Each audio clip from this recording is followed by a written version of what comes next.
ઘણી ટાઈમથી મારી રાહ જોઈને બેઠા હતા અને તે દિવસે મને એ લોકોએ ફસાવી લીધો.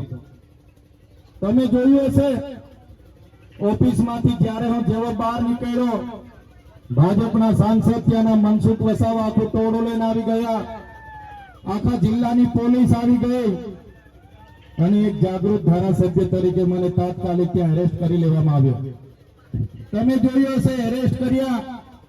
મેં કીધું મારો ગુનો શું છે, મારી વાત શું છે કે મને તમે એરેસ્ટ કરો છો, મને એફઆઈઆર આપો, કોણે મારા પર ફરિયાદ કરી છે. છતાં ભાજપના નેતાઓના ઈશારે, એમના ગૃહમંત્રીના ઈશારે પોલીસે ધક્કા મૂકી કરીને ઘસડીને મને જીપમાં બેસાડ્યા. ત્યાંથી મને રાજપીપળા જેલમાં લઈ જવામાં આવ્યો. એક રાત રાજપીપળાની બજારની સિટીની જેલમાં રાખવામાં આવ્યો. મારા ઘરેથી કપડા લઈને આવ્યા, ટિફિન લઈને આવ્યા. 1:30-2 વાગ્યા સુધી બહાર ઉભા રહ્યા, પણ પોલીસે રાતે જમવા ન દીધા, પોલીસે રાતે કપડા ન લેવા દીધા. બીજા દિવસે સામાન્ય બાબતમાં ફરિયાદ થાય, મામલતદાર અડધા કલાકમાં જામીન આપી દે. સામાન્ય બનાવની 307 જેવી ગંભીર કલમો લગાડીને મને સેશન કોર્ટ રાજપીપળા રજૂ કરવામાં આવ્યો.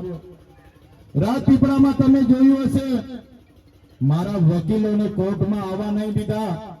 મારા વકીલો આજીજી કરે, સાહેબ અમે વકીલો છે, અમને અંદર જવા દો.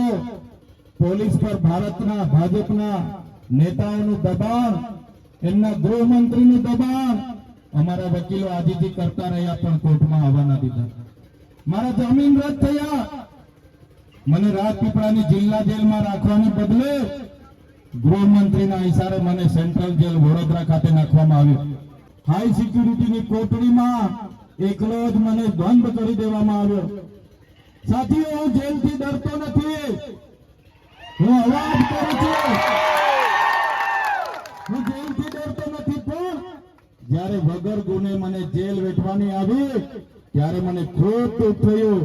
મારો કોઈ ગુનો નહોતો, બસ ગરીબ લોકોનો અવાજ બનવો આ મારો ગુનો. આ વિસ્તારમાં શિક્ષકોની ભરતી કરાવવાની માંગ કરી એ મારો ગુનો.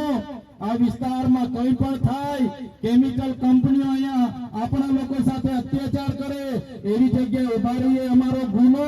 સામાન્ય લોકોના અન્યાય સામે લડીએ એ અમારો ગુનો. આ વિસ્તારમાં પાલા ડેમનું પાણી મળે એવી માંગ કરી એ અમારો ગુનો. નર્મદા વિસ્તારમાં નર્મદાનું પાણી મળે